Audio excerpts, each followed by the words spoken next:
Welcome to I Hate It Here, the podcast for HR and people professionals, making the hardest job in the world just a little bit easier. I'm Hebba Youssef. You have to build the systems to know how to be promoted fairly, what the job is, to understand when they're not doing the job. Again, that, clear is kind. We have to do more of that, right? We have to do much more of that because we can't keep holding people behind on their career goals if we're not communicating why they're not moving ahead. We have to make sure that we're really focusing on what the priorities are to get work done in a right way, right? It's not the bullshitty networking. And if that is something that your company, your culture, you do value, then be explicit about that. Welcome back to another episode of the I Hate It Here pod. Today I'm digging into an interesting topic. Ever wonder what shapes who we are at work? It can be a variety of things like our upbringing, education, work experience, and even your personality. Things like company culture, the leaders, and our social network also play a role. And all those things add up and potentially impact the relationship you have with work. This season, I've been digging into different aspects of relationships, and I couldn't help but think about what's played a major role in shaping my relationship with work. I kept coming back to my upbringing, how my parents raised me, and the values they instilled in me. And there was a lot they didn't know about how corporate America operates. I was recently chatting with my two friends about our upbringings, how they've impacted who we are as HR leaders, and I felt like it was a convo worth sharing on the pod. So today, meet two of my friends, Catalina Colman and Morgan Williams. Catalina Colman is the COO and co-founder of Peak HR. With over 15 years of experience, Catalina has led DEI and HR at fast-paced, high-growth tech and startup companies such as Built-In. Morgan is the CEO and co-founder of Peak. Morgan has extensive experience in employee lifecycle development, promoting corporate diversity, and designing people operations strategies for small and large corporations within a variety of industries. Together at Peak HR, and along with their third co-founder, who has also been on the podcast before, Kim Rower, they are focused on supporting growing businesses and training the next generation of progressive HR practitioners, elevating the role by empowering the leaders and educating the broader industry. Their flagship Scaling HR program is a cohort-based education featuring modern practical courses from a diverse group of industry's leading voices. Their next cohort begins September 9th, and they also provide fractional support for companies who need temporary or part-time HR leadership and expertise. I also will be an instructor on Peak HR again for the second time. So I'm pretty pumped. Y'all, welcome to the I Hate It Here pod. Thank you for having us. Yeah, thanks for having us. This is going to be a good time. Guests, buckle up because we're going to start first with this season's hot question, my hot seat question. I don't really know if I call it a hot question, but I've been asking every guest this season, what do you believe is the key to maintaining strong relationships at work? Morgan, what do you think it is? It's going to have to be empathy and understanding. If you have that, I feel like you can just figure anything out. Like you can come to the table, you can work it out, you can talk it out. Doesn't mean you have to agree. You can be in completely different places. But I think when you have that core of empathy and understanding, you can literally figure your way out of any problem. I also just want to say I'm surprised by how many leaders I meet that just lack empathy. 100%. I'm like, where did you come from? Kat, what do you think? We coach leaders all the time on just saying the thing. You'll get a leader who's like, I want to fire so-and-so. And then you're like, did you tell so-and-so that this was a problem? And we face that in our relationships, right? Just say the thing, right? Everybody's so so worried about hurting somebody's feelings. Just say the thing. Find a nice way to say it, right? But say it. Don't shy away from it. So I think that's important. Was it Brene Brown that said clear is kind? I can't remember. Somebody said it and now I can't get it out of my head because I've always been told that I'm too honest and too direct. And I honestly have been throwing that back in people's faces when they say that to me recently. And I've been like, well, clear is kind. It's so passive aggressive. We're going to have such a fun time today. Okay, Kat, can you tell us a little bit about your upbringing and how you ended up in HR? Long story, but I'll try to keep it brief. So I was actually born in Ecuador and moved to the States to New York when I was 5 months old. Don't remember that, obviously. But I grew up a New Yorker, right? And I grew up a New Yorker, an immigrant myself, first-gen parents. My mom had never been to the States. She didn't speak a word of English. My dad, he has an interesting story. He grew up in Ecuador until he was 16. His parents and his siblings actually already lived in the States. So when he came and moved over here as a teenager, he had a whole Americanized family. So I came here. He barely knew the language. He had served in the Marines. He was a little used to the States, but not really.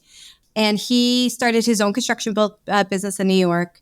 I grew up with like the understanding that education was key to everything, right? My parents had finished high school. They didn't know what education or what I should be doing, but education, right? No matter what. So I went to college. I went to a pretty good high school. I got really lucky in the public school system in New York, right? So I went through really good schools there. And then I went to college, didn't know what to do. I became an English major because I liked reading. So I read books, wrote papers, and then I graduated and no idea what I was going to do. I actually took a couple of years off, went back to Ecuador, stayed there for a bit. And when I moved back to Chicago and took the first job I could find as a receptionist at a startup. And it was lucky enough that they had just hired their first HR director and she needed support. And she was basically like, hey, can you hire a lawyer? I'm like, figure it out, right? I had no idea. She's like, hey, can you do open enrollment? I'm like, I have no idea what the words coming from your mouth are. And this is before Google, but I'll figure it out. And that's how I kind of landed in HR. I was like, it just felt like so much logic. And logic as an eldest immigrant daughter was something I knew how to do, right? Translating things from English to Spanish and English again on government papers. Like those are all things I had to do for my parents. I could do that in just plain English for employees. Like I could figure it out. So I left that job and I started pursuing HR full time and haven't looked back. And, you know, I really do think like my upbringing played a big part in just like, how can you add logic to things? How can you help like disputes? Like, let's just be reasonable, take out the emotions and let's figure out a path forward because there's no other way, right? So that's the story in a nutshell. I love that. We're going to dig into more inspiration and influences later. But first, Morgan, will you tell us your story? HR was like literally nowhere on my radar at all. I've always been completely fascinated with people and just like the brain and like how the way people think. Just like side note, I have a sister and she's 4 years, 11 months, literally to the day older than me. And we are like night and day. And so it's so like fascinating for me growing up seeing this person that's older than me and we're just like literally nothing alike. So I wanted to study psychology. I wanted to be a psychiatrist. I was just like so fascinated with this and like human behavior, you know, bystander effects, like literally all of these things of like why we do the things we do. And that's what I wanted to do. I got to the point and I was just hired though. And to be a psychiatrist, you have to go to med school. And so like nobody goes to med school is hired. And so I was like, I have no idea. Like I'm very type A, like always know what I want to do kind of thing. And I'm like, what do I do now? Like it has to be something with people. I couldn't be a psychologist because I knew I would never forgive myself for like just being right under what I actually wanted to be. You know, I didn't want to take off all this time off for school to go back to med school, like to start that just wasn't going to be it. And so we talked with a family friend. They told me that they had somebody that would be like basically my mentor. And she told me to get into HR. And, you know, there's two things within there. One, mentorship. This was the first time that this was really introduced to me right after school and why I talk about it and being a big deal. But also she was in HR. And at first when she was telling me to be in HR, I was just like, you're in HR. You're like my parents' friends. Like, you're not really trying to help me. You're just trying to like sign it off and be like, you were there, you know? And no, she wasn't. She actually was like, study it, like figure it out. I want to see what area of HR you're interested in. And she put a lot of responsibility on me. And that's when I looked, I saw employee relations and like I fell in love because it gives me that like behavior, right? Like to interpret that, everything else. And she really made me try. I applied for jobs, didn't get any. And I was like, okay, I'm in love with it now. Like, what do I do? How do I get into this field? And then she was like, okay, talent acquisition is one of the easier ways. Was trying, still had a hard time. And then I decided to go back to school, got my master's in dispute resolution and conflict management, then started going for graduate programs for that. Because like it's easier to get in that way instead of just applying as a regular applicant. Yeah. And so that's another thing I always try to tell people. If you do go back to school, look at recent grad. I don't care if it's for a graduate level or not. A lot of times you can still get a position. And that's actually how I got into HP. Wow. Yeah. I didn't know that about you. I didn't know a lot of that, actually. I feel like I know you so well, and I'm like, wow, I didn't know that part of the story. I didn't know you could have been a psychiatrist, could have gone to med school. That's fascinating. I want to dig into that more too. I'll share briefly just my quick story too. I don't think I've ever actually fully shared this on the pod, but similar to Kat, my parents immigrated to the States. My mom not speaking any English, and my dad, having pursued his college degree in Egypt, was looking to get his PhD in the States. And so I remember growing up wondering like why my dad didn't have an accent, but my mom did, because my dad was kind of one of those like perfectionist people who wanted to make sure he said everything correctly so that no one really doubted him. And I feel like that really impact a lot of like who I am and how I show up today. But my parents immigrated to the States speaking no English, and they gave birth to my siblings who were born and raised in New York City. So I like to joke, I'm like a somewhat of a New Yorker, but not because I ever lived there, but because my siblings were born and raised there, and I am very similar to my siblings. So they were born and raised there, and I grew up in like Virginia Beach. But I think the part about my upbringing that I find the most interesting is that I'm the youngest of four, and I'm the youngest by far. So my siblings are 11, 10, and 7 years older than me. And I think it's really forced me as a kid to like be older than I think I am. And I just had this insane fascination with people like you, Morgan, growing up, because I always felt so different from everybody around me. Like my community was mostly white in Virginia Beach, and the school districts I was zoned for, I was usually the only Arab student. I didn't celebrate any of the holidays, and I had a different name. And I think for a lot of my childhood, I felt like deeply left out, not only from my peers, but also from my siblings who were so much older than me. And so I think that really influences a lot of the work I do in HR. 100%. Yeah, I got deep there so fast. I was like, wow, why do I feel like I'm about to cry right now? Yeah. I'm so emotional. Okay, talking a bit about influences. So we talked a bit about our upbringing, shared our stories a little bit. What were some influences that were on your education or career choices? Kat? I mean, it was always just a general push towards education, right? And like I said, I got really, really lucky in the New York City public school system. When I was in junior high, or was going to junior high, I got accepted to such a cliche gifted program, right? So eldest immigrant, Same. gifted. Yep. So we all have high levels of anxiety then. But then went to another really good high school, which was probably, looking back, like the best introduction to the business world for me, because it was very foreign, right? I went to high school in the Bronx. It was an hour and a half commute to get there from Queens. I had to walk to the bus, to the train, take another train, and then make that journey. But it was like for the first time, like a place where I was like meeting people from different parts of the city, right? So it wasn't just like the people in Jackson Heights in Astoria that I had grown up with. It was the kids from the Upper East Side, right, who were totally different, or the kids from the Bronx and Brooklyn who were totally different, right? So like it really kind of expanded, not only like from a demographic, from a socioeconomic perspective. And I think that's the biggest difference for me, like going into the business world eventually, like meeting people with like different socioeconomic standings from where I was, right?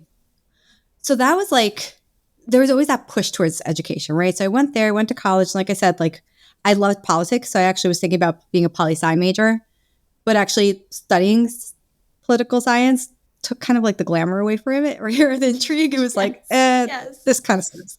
I want to stay in love with you, so let me find something else, right? And it was literature. And what I liked about it is I really liked, I've always been somebody who's very logical. So I actually did like using my brain in a way that was like looking at art and analyzing art, right? And really dissecting that. And I was an art history minor too, and like really looking at this from like this other perspective. So when I went out into the world and I landed my job as a receptionist again, I was almost able to like apply this logical mind to like a messiness, right? So you in HR encounter so much messiness, so much like ambiguity, so much emotion. That's very different from how I operate. But being able to like go into the world and say like, okay, like let's put this in a different context. Let's figure our way through this, right? So that we can have a happy, productive, safe workforce. But yeah, like it was always education, and I love learning. I went back for my MBA eventually to focus on HR, because I was like, if I'm supporting like a CFO, I'm supporting a CEO, like I should know what they do, right? Because I've never been introduced to like the work world, right? The office world. So it's like, let me figure out what they do. So I went back and I learned about, marketing does, finance, understood what all those different components were so I could effectively support those departments. I don't always recommend going back to getting your MBA for HR people. Everybody chooses their journey. It made sense for me at that time, right? I think just to have the confidence to continue in this avenue. That's hella expensive. So really think about it. Just careful. But that's what made sense for me. So that's how education pushed me. My parents were always, always, always pushing for education. Again, they didn't know which way to kind of nudge me, but it was like, keep going, keep going. I feel like I had this very similar situation as well, because my dad immigrated to the States to get his PhD.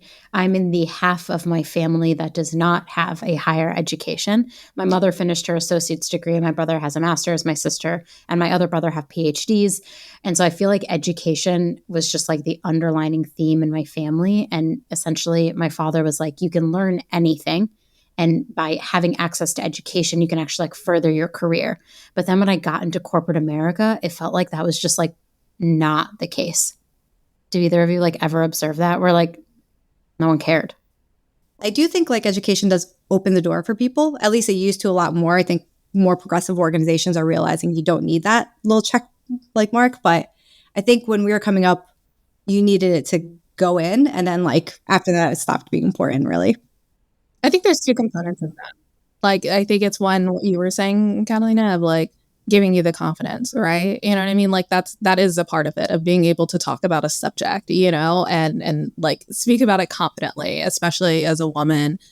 I would say the other portion of that too is just handling so many different classes, expectations, different people, to me, when people ask me really, what did you get out of school? Those are the things calendar management, time management, how to deal with expectations, so many different people. I learned so much more of that in college than almost any book or anything else like that. And so those are the habits I look for, which is why I think it's not necessarily, did you read, this exact book about powerful questions to ask in an interview and that makes you a great HR person? No, it's not that. It's now, how can you handle things? You know what I'm saying? That's what I'm looking for. And that's why I do believe also, you can train people for jobs, because who knows what you were taught in your school? I have no idea. I didn't go there. Yeah, I think it's so funny because none of us have none of us have an HR degree. First of all, I didn't know you could even get an HR degree. And then I've met a lot of people who are my degree is in HR. And I was that was not an option for me. Yeah. I went to a liberal arts college where I majored in government and Middle Eastern studies. The opposite of you, Kat, because I loved literature so much that I was I cannot pursue this because if I pursue it, I will hate literature. So instead, I'm going to go into political science and study history instead so I don't ruin all the books that I loved growing up. So I love that you mentioned that because I literally did the opposite. I was ooh, no literature for me. They also made you read Shakespeare at William & Mary, and I was I don't really want to read I had the giant book that I had to carry around campus. I still have it. Actually lives in Ecuador now, but that still exists in my world. I'm so not interested. But I was I can't read any more Shakespeare. Once you read Romeo and Juliet, I'm I'm not into it. I'm not into it. I couldn't do it. I knew a lot of lit majors. It wasn't for me. But I think the education piece of it is just fascinating because I feel we have, Morgan, what you were saying, lately it feels more people are open to other career paths other than just you need this degree to do this job. 100%. I think, even with that question of what you were saying of what is that? How did it influence and everything else? I think about always work 2 times harder, be the first one in, the last one out, and ask questions, sit at the front, don't sit at the back, make sure that they know you, say hello so they can recognize you. So if you do have a question or need something later, you're not this strange student, you know what I mean? You're somebody there that's there, understand what their interests are, in this whole thing of teaching what to do when you do go to school, don't just attend ether, make sure you're very active and present and within those first 2 rows. That was so intentional. And I think even today, I still often sit at the front just because it's something that my parents told me. And I've just honestly just continued to go by it. But people do recognize you. I will say that people do recognize you.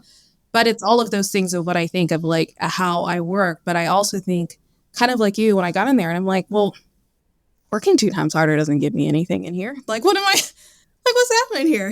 Like that may have worked before, but like when there were pensions, maybe with unions, I don't know, it's not working now. And so I think that also changed too, because you hear these things, you rely on your parents.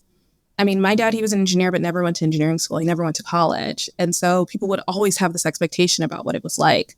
And I'm like, I have no idea. They're like, what school did he go to? And I'm like, he didn't go to school. They're like, how is he an engineer? And I'm just like, I really don't even know. Like, I don't even know what that is. I'm a child, what is this? But my mom didn't either, but she worked at EDS, which HP later bought them out. You know what I'm saying? And so like they worked at these companies. I think people had so many expectations of them, but they did not go to school. And so I was like the first one going to school, filling out FAFSA paperwork and trying to figure it, like, it's crazy. Like, what is this stuff? They're willing to give you this much? Like, I just tried to apply for a credit card and it did not say this amount on here. What are you talking about? But it's like, it's all of these different variations, that you're learning one with your parents about this. And then at the same time, they're wishing you off of like, good luck, right? Because it's like, we're trying to prepare you, but at the same time, we don't know all of these things. So it's this constant, like, we're educating them, they're educating us kind of feature that I think goes for like a lot of first gen people that either are immigrating or either just like going to school for the first time. It's a lot of complexity about that, big feelings, decisions, but also it's a lot to navigate.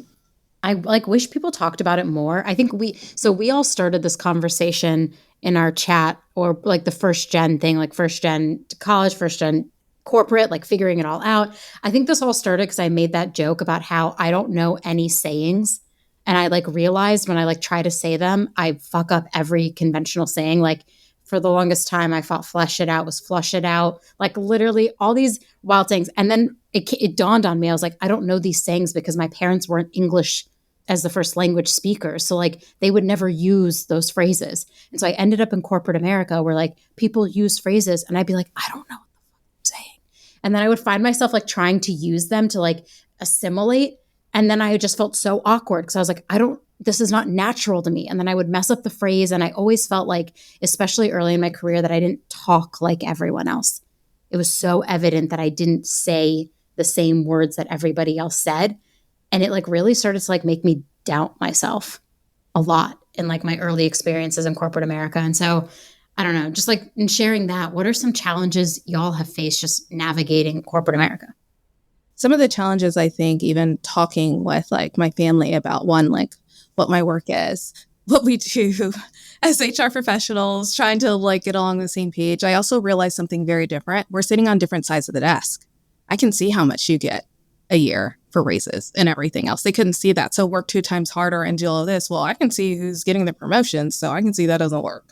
Like, I think that's another thing that we maybe have not talked about. I know I haven't. And it wasn't until, honestly, this conversation that just dawned on me of like, that's why I didn't believe in that stuff. I saw the people that were delegating this stuff go up the ladder. And I saw the people that took all the tasks on still stay there. And you know what I mean? I saw the people that, getting it done or whatever the case may be, they didn't have to be a team player. You know what I'm saying? As long as they got it done, they got the extra bonus or X, Y, and Z. I saw people that challenged authority and got that raise, got that merit, in a different way to where it was like, stay calm, don't like ruffle feathers, do all of this. And so I end up learning corporate from corporate, and thinking, okay, these are the things my parents were saying, but I also saw the effect on the back end. And I think that changed a lot of how I felt. And also it gave me probably the confidence to be like, yeah, no, I'm not doing this. Like, this is not like, this is that. Yeah, that's I opt out.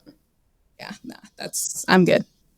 There's a few lessons that like I was taught like growing up, right? One is like, you don't challenge authority, right? Like going back to the education piece, if my dad loved going to parent-teacher conferences and getting like the tea straight from the teachers, right? And there was like no other side of it, right? It was like the teacher said this, right? And there was no like, I had no voice in it, right? I couldn't say, well, you know what? Sometimes like I feel like teacher's unfair because no, it didn't count. It was an authority figure. The authority figure was it. You do not contest against it. Like you need to follow the rules and like keep your head down and work hard and keep your mouth shut because I talked too much growing up, right? No surprise to anybody.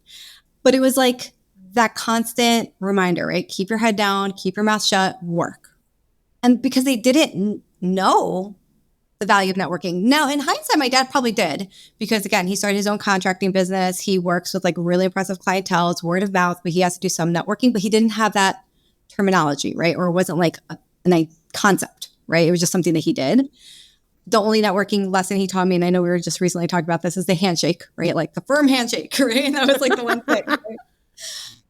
But like the concept of networking, right? So I would see peers, right? I was working hard, keeping my head down, and I see my peers schmoozing with like the C-suite and being able to have those conversations and like, being identified as like the high potential go-getters, like all those terms, right? And they were rising up the ranks, right? Because they were building those relationships. I didn't understand the power of building relationships early in my career.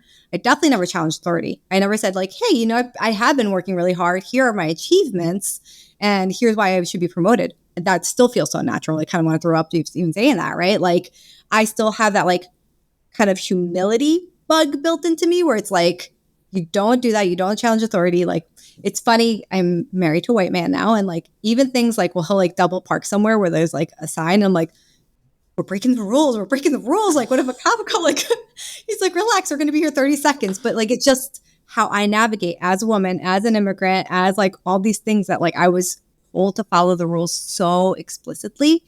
And I had my little rebellion time like in high school, but I came back to it, right? Like hard. Where I was just like, this is it. And I almost regret it a little bit because there's also the power of assimilation. I felt like I had to assimilate so much. Growing up, like my dad's whole concept of like how we had to come up in the state, how do we be successful is like he banned Spanish TV at one point in our house, right? Because he's like, we're all going to learn English. We're going to learn it with no accents. We're going to learn it like really well, right? This is what we're going to do. And you can't wear this. You have to wear that. Like it was very much like trying to assimilate to like what he thought was like the dominant culture and like what would be perceived as successful, right? So it was kind of a weird duality because like I'd come home and like all my food was Spanish. We were talking Spanish, but then it was like every now and then he would remember like time to assimilate, right? So that code switching, even like within my house happened frequently, right? Even within my home. So like going into the workplace and like I automatically had that like code switch on all the time. It almost feels harder for me to like code switch back to like me. And I find I do it like much more easily when I'm with friends outside of like family, outside of like all these things where I'm like truly just authentically like, all right, girl, let's go. Like, this is me. This is how we're going to talk. And I regret that in the workplace because I think for too long I assimilated too hard and kept my head down too much and like did all these things instead of just being me, being a little loud, being a little rebellious, being a little like innovative and like, moving things in the direction I feel like work should be going. I feel like my parents put so much emphasis on the fact that we were different. Yes. That's what I wanted to talk about. Like, I know exactly what you're talking about because for me, my parents, like all of us, right? They were trying to give us an experience they didn't have, And so my dad always has this thing or whatever. And he was like, your mom was poor and I was po. Like, I could not afford that extra O and R. Like, and so I grew up in the suburbs, so I didn't have that. And for me, it was always like they did not want me to stand out. It was all about blending in. And so also the stigmatization, I grew up in a white neighborhood. We were the only Black people there. My parents lived in mostly Black neighborhoods. And so I was going through something very different than they had. And so kind of thinking about that teaching, they're like, what's school like? Like asking from these ways, but also really trying to protect me because they knew I was going to be very different in school, even thinking about when you're young and Virginia Beach and being around water and like I have my hair and braids and, all of these different things are going to be just challenging. And how am I proud of my heritage and like who I am, but also how do I understand and recognize people are going to feel uncomfortable. It's going to be different. I'm going to have to explain a lot, but how do I understand it's not explaining me? It's more of cultural. And so like, it's always this balance of like moving these chess pieces, one, to strongly validate me and make me proud of myself and who I am, but also really understand that like, I remember the talk of like, you're different. People are not going to like you just for who you are. You know what I'm saying? And that's going to be okay. And doesn't say anything about you. It says something about them. And like, just really having these strong conversations and really just being like, why are we even having this? Like at this point now, obviously, you know why, but those were very integral, but it was for us to blend in, but I did not blend in. Like I was very much so a rebellious person. I definitely challenged norms. I definitely asked questions.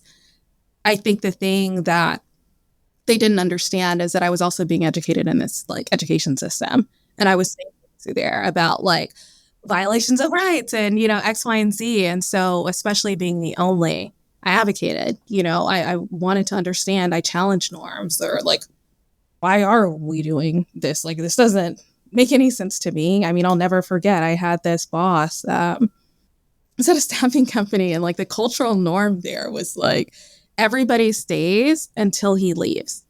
Like, no matter what time he leaves, like, you stay until he leaves. No, Now, thank I you. had just graduated college. This is like my first job. So I'm like, why do I do this? First off, like, he's making more than me, you know? Like, so if he wants to stay here and do that, that's up to him, but I'm going home. Like, there's traffic. At this time, I live in Texas. Like, ain't no way. And I remember my parents were terrified for me. They were just like, Morgan, I don't know. And like, what you're doing, like, I just wouldn't, ruffle any feathers. But I was like, no, honestly, like, I think this is wrong. I had the top numbers. I was doing everything that I need to. I was like, I'm showing up on work on time. Like, if I want to leave, like, I'm off work. This is what is in my offer letter. What is going on? Why are we staying there? They even told us we didn't have to work. We could play type on our computer, just sit there. It didn't matter. And that's was like, this is the most stupidest thing ever and such a waste of time. I am not going to be a part of this. If y'all want to do it, go ahead. Like, but I'm not going to do it. So now it wasn't a culture fit. You know what I'm saying? But I was like, this is honestly ridiculous. I cannot believe people have been like following this, but they also couldn't fire me. I had the top numbers. Yeah. Like, I had the top numbers on my team. I was doing everything in my job. They just did not like that I left. And I was like, this is a crazy culture. I don't like this culture. I don't think that you should have to do that people should work a full day. And I mean, he could leave at 7:00. He could leave at 5:00. Like, it's not like he had this time. We just knew he was leaving. I was like, I'm not just sitting here after work.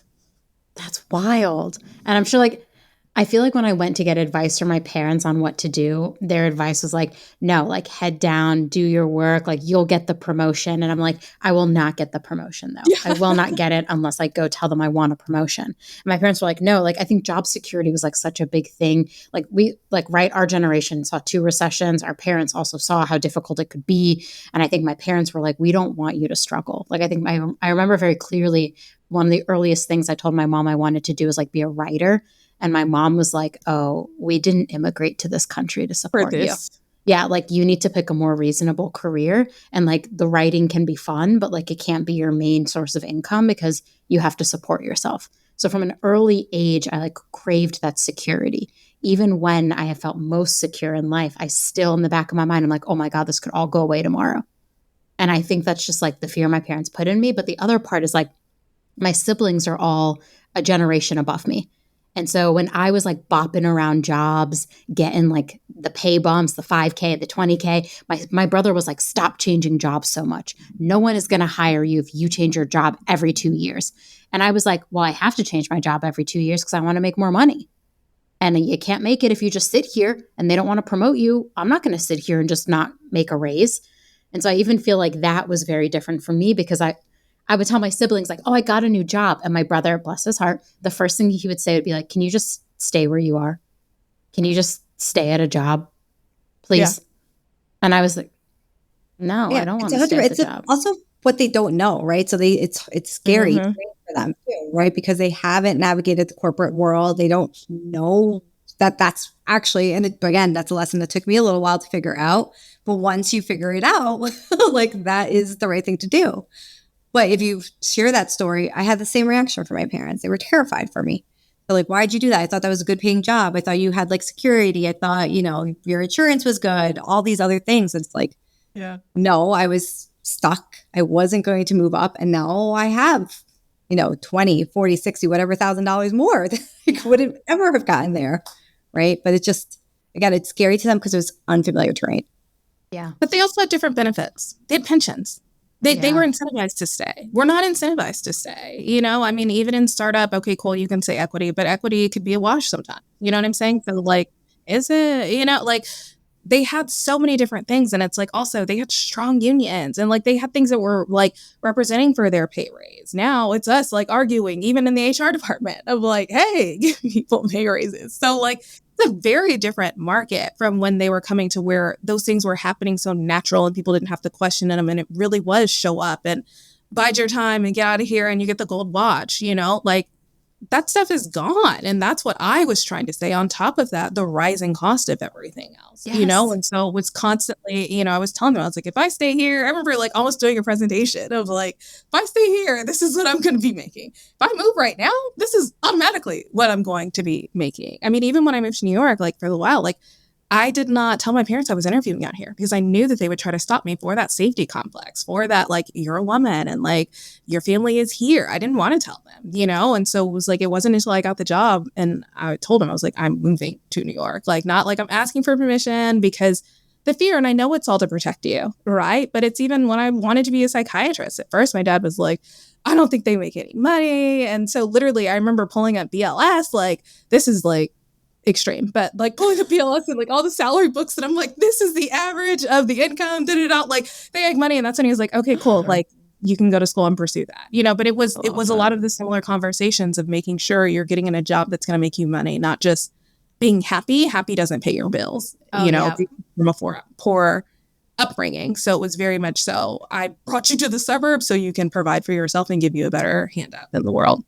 My mom was always like, none of my children became doctors. And we tease her to this day because we're like, 2 of your children have PhDs. Those are doctors. And she'll go, medical doctors. Like, she literally is so dramatic about it. So it's like a running joke in our family now to this day. Because my mom's like, none of you became doctors. None of you became lawyers. And I'm like, Mom, I'm like the chief people officer at like a company. Like, I literally help people have better workplace experiences. And she's like, but you're not a doctor.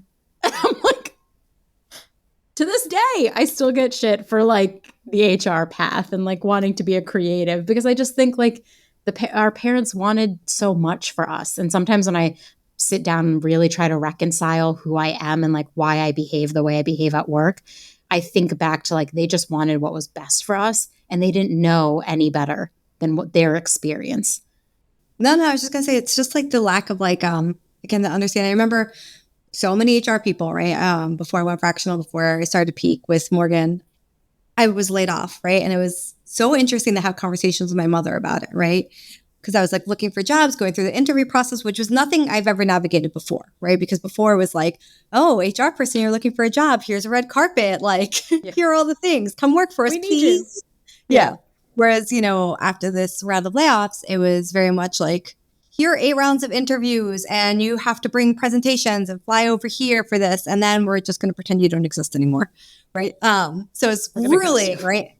And I would talk to her, and every day, I have to call her every day, by the way. This is, I don't know if anybody else's mom's the same, but I talk to my mom every day. And Morgan, I know you do too. Multiple times. Same. I do as well. And if I don't call her for one day, she's like, hello, who is this? Oh my God. Wait, my mom does the same thing. She's like, who is this again? I don't know who this is. I'm like, literally your last child. I am so dramatic. So dramatic. But when I would like, every day I called her and she was like, she's like, so did you get a job? I'm like, please stop asking me this. She's like, what about Amazon? I think Amazon's always hiring. I'm like, Mom, I just need to go to like Amazon and apply for a job. Like, and she was trying to be helpful, but she's like, Amazon's always hiring. Go get a job at Amazon. Simple, right? It's just, again, that like lack of understanding. And to this day, it's actually funny that you say you're not a lawyer, because my dad, I went to New York because he had the surgery and I had to go pick up his laundry for him. And the laundry woman's like, oh, you're the lawyer from Chicago. I'm like, sure. Like, I think he's just like interpreted that that's my job, kind of. So like, I mean, kind of. We have to know a lot of legal things to do our job in HR. So like, yeah, a lawyer without being barred. And I'm like, oh, but you're the lawyer from Chicago. Like, sure. We had to explain to my family in Egypt what it is I did, because like the concept of HR, I think, is now more relevant now, but like really wasn't then. And my mom was like there's like no word for HR in Arabic. And so we were like trying to explain it to my family. And like at the time I worked at Axios, my family was like, oh my God, you're a journalist? And I was like, no, I help the journalists. Oh, yeah. I don't realize what you do or anything. But I still think my mom to this day doesn't know what the fuck I do every day. So she's like, she just does meetings. I'll go co-work like at my mom's, and my mom will be like, oh, like she'll just like walk in the middle of a meeting and like talk to me. And I'm like, I'm on this meeting. Like, this is the job I do. Can I just do it for a second? So I feel like my mom has also done the like, are you sure you want to change jobs again? Every time I change a job, she gets like really anxious. I honestly feel bad for her. So I started not telling her until after I accepted it. And I was like, I accepted a new job. I start on Monday. And she'll be like, oh, because I was giving her so much anxiety. Okay. We've talked so much about like our upbringings, how it's impacted us like personally, professionally. How has it impacted you all as HR leaders?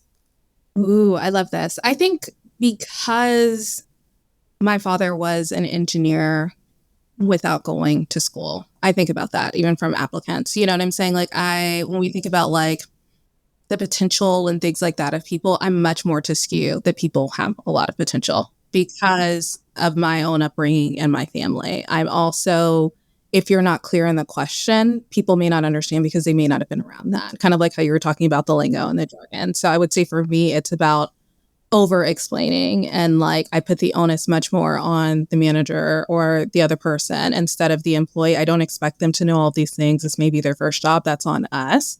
So I expect you as a leader to be clear, you know what I'm saying, and have clarity in your speech. If you're asking a question or you want to know something, say the thing, you know, like Catalina said, like people can't guess. It's a lot of assimilating that you're already doing. It's a lot of like trying to fit in and blend in. Like, just ask me what you need to ask me. Like, please, you know what I'm saying? Like all of that stuff, but I'm going to come with much more understanding and empathy. And also I like to tell my first gen stories to give you a way of like, if you're having trouble, let me know. You know what I'm saying? And it also introduces of like, I don't talk about mentorship because it's this fluff word and everybody said it, because it changed my life. You know, like that's why I talk about it. And like, I'm in my career because of it. So when I'm telling you about it, I'm not just like that person on the high horse and, you know what I'm saying? And as an executive now and heard mentorship is the way, no, I'm saying that because it literally did change things for me. And so I speak about that, especially as a woman of color, especially as somebody who grew up in the South that had somebody that was willing to really help me get into this career that I didn't even know was like this. I thought it was all hiring and firing, you know, truly. So Same. Those are the things I would say it really changes my outlook and intentionality of like, how do we communicate? What are they trying to say that they're not saying? And also just like trying to understand the other communication barriers or whatever it may be, that anxiety. Cause like, I know what that's like, you know what I'm saying? Like, I know what it's like. And I think we've had friends that we've seen, you know, as well. And so I think it opens us up to a better path. I don't know why I'm getting emotional while you're saying that. I'm not well today. Kat, how has it changed how you think about yourself as an HR leader or how you operate in HR? You know, when everything clicked in my mind about how I've been managing those like humility factors and all those other things, you know, I think that's where like the idea of equity really clicked in for me, right? And like how we as HR people really have to think about equity through and through. And I actually just had like conversation with a client where we were looking at pay, right? They're a small company. I just came in not too long ago and helping them figure out their compensation. And there was one person who was making less than somebody else in the same role, right? And that's normal with like, you know, first dozen or so employees and you're trying to like just get people in through the door. Yeah. We were having the conversation and they're in the same role and they're like, well, this person just negotiated better and that's part of the job and they did a better job and that's why this, and like, actually this person's not doing so well and that's probably part of the reason. I'm like, no, all right? Because we have to think about like, okay, is that a job criteria, right? Negotiation, it might be in this role, great. But that's not a bullet point in the job description, negotiate your own salary, right? Like it's negotiate contracts, negotiate these terms with clients, like doing all those different things, right? Can they do those objectives? Do they feel comfortable doing those things? Great. Because there is that like authority bias. There is that like fear of like losing job security, losing the opportunity, losing those other things that are very different from like being a badass and being able to negotiate with somebody, right? Those are two different scenarios, right? So like you can't penalize somebody because they didn't advocate for themselves in the interview. Maybe they're in a really tough job market right now and really hungry for a job and willing to settle for less than they were worth because that's what you were putting on the table. And they didn't want to go through 20 more interviews, right? And they wanted to just like land the position, right? And you can't keep penalizing people for that. You have to build the systems to know how to be promoted fairly, what the job is, to understand when they're not doing the job. Again, that, you know, clear is kind. We have to do more of that, right? We have to do much more of that because we can't keep holding people behind on their career goals if we're not communicating why they're not moving ahead. We have to make sure that we're like really focusing on what the priorities are to get work done in a right way, right? It's not the bullshitty networking. And if that is something that your company, your culture, you do value, then be explicit about that and say, here are the things, right? To Morgan's point, right? We're a company that doesn't leave until the CEO leaves. Like, great. Tell people that up front so that they don't go there and don't waste any time. I would never work there. Right? Right. But again, it's just about that clarity, giving people the feedback, building the equitable systems so that people can continue to like look at a piece of paper and say, oh, I could do these things, or ask the questions like, I've never done this. Like, is this something that you can train me on? Could I go to somebody who does know how to do these things? Because the potential is there, right? Like, I didn't know what HR was. I found a way to do HR. I had never ran a business before. Morgan, Kim, and I are finding a way to run a business and do things that we've never done, right, before. And you're doing a great job. Yeah, thank you. But like all these things, like you just need the clarity, and to give people what we found too in our cohorts is like giving people the confidence, telling them you can do this. You've done it. You've done it in different ways. You've done it in different scenarios. Keep doing it. This feels like such a weird answer to talk about, but I feel like I am hyper aware of like unfairness in the workplace. So you said making it equitable. I think my piece is like I'm hyper aware of the unfairness in the workplace as a child of immigrant parents who maybe were not afforded all the opportunities that they wanted, but got to see their lives fulfilled through their children. Mm-hmm. And so I just think unfairness to me, like at the end of the day, I can't close my eyes and I will never shut the fuck up about something being unfair. It's like a hill I will die on every single time. When someone comes to me and says like, I want to give this person a promotion over that person, or this person negotiated, let's give them a higher salary. I do all of most of our offer extensions. And I clearly tell our candidates like, hey, this is the salary for the role. Anyone we hire at the role will have the salary. We don't negotiate because we want to keep it equitable. And we think this is a fair salary. And so like, it's a little harsh sometimes, but I explain to the employees, it's because I don't want any of you to come here and say, I'm being treated unfairly. And so I think about that a lot. And I think about any time that we have to like transition someone out of the org or put someone on a PIP or fire someone. To me, it feels like honestly a personal failure because I feel like we can always do more. That informs a lot of who I am as an HR leader, is that like fairness. I want people to not show up with these ideas that like, if I work really hard, I'm still not going to get it. I want to be like, no, we're building something here where like all of you are being treated the same. You're having access to the same opportunities. You're going through the same processes, and it is fair. And I think like fairness is the thing that's the hardest to nail because you're dealing with these other actors who don't want to follow your path. Yep. That's for another day. That's like for another day. Every CEO out there that like decides to hire someone from their alma mater and they're like, yeah, they went to.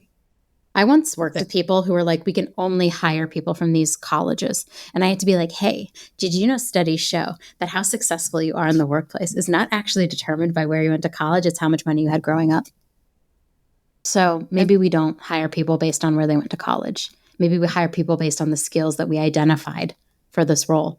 And then we fairly assess them against all the other candidates. Anyways, I could rant about fairness forever, but I guess it is a little bit of equity too, because I just feel like I had so many unfair experiences in corporate America, and I can't with confidence say they were all identity based, but it did feel like that drove a lot of it. And I think like, I just don't want anyone to ever show up in any workplace I'm at and think like I was treated not well because of my identity or my lived experience or my perspective on something. Going a little bit deeper, I think that's why I generally like working with the hourly population. Because a lot of people don't think there's potential, or like even in the retail, you're the store employee, but you could never be the store manager, or you could never go on the corporate side. You know what I'm saying? And like having the background, once again, my father seeing all the things that he could do, like, oh, people are limitless to me. You know what I'm saying? Like also, what is success? You know what I'm saying? Have we clearly defined what that is? I had a CEO who would not hire anybody if they didn't send a thank you letter. Like that's a social norm. A lot of people, if you've never been in corporate America, you wouldn't even know anything about, you know what I'm saying? And so like, how are we breaking that down? Like, what does that matter? What does it mean? Also, like you were never going to respond anyway. So like, like, why are we doing this? You know what I'm saying? Like, it's just really trying to understand what does that look like? Or even in JDs, how you were saying, say the thing too, of like, even calling out. I've seen some posts and I actually really love it when they put it in there about like diverse candidates often won't apply if, they don't meet every criteria. We challenge you to apply. You know what I'm saying? Yeah. Open that up. So it feels like somebody's talking to you and it's like, oh, you even understand. Like that's like a feeling or a sense of belonging before you even get there. And so it's all of those things that I think truly transform like how we are. But I think all of our answers spoke to equity when you think about it, going back that balance of fairness and things and really being the people to call them out. That's 100% me. I will do it. I'm same with you. I will die on that hill too. I will never shut. I mean, I think for me, it was like for so long, I was told to be quiet and put my head down and do the work. And when I really saw that that didn't matter, when I saw people get promoted over me who did less quality work than me or get paid more than me, I think I really was like, I will now never shut the fuck up about this. And I just can't. I can't, because it's not fair for me and it's not fair for everyone who comes after me. And like all of us are inspired, I think, by like building a better world. Yeah. And so it's like, how do we build a better world if we don't call out the bad things that are happening? Like, what is the point? Why did I work so hard to get to this position if I'm not going to change it for someone? I don't know. Well, That's just a little bit for me. Anyways, okay. This has been such a fun time together. Can you tell folks how to get in touch with you? Morgan, we'll start with you. Usually people just say LinkedIn. I like LinkedIn. Come find me. I was definitely just going to say LinkedIn. Yes, please find me on LinkedIn. Okay, please find Morgan and Kat on LinkedIn. Also, please check out Peak HR. I plugged it in the newsletter this past week.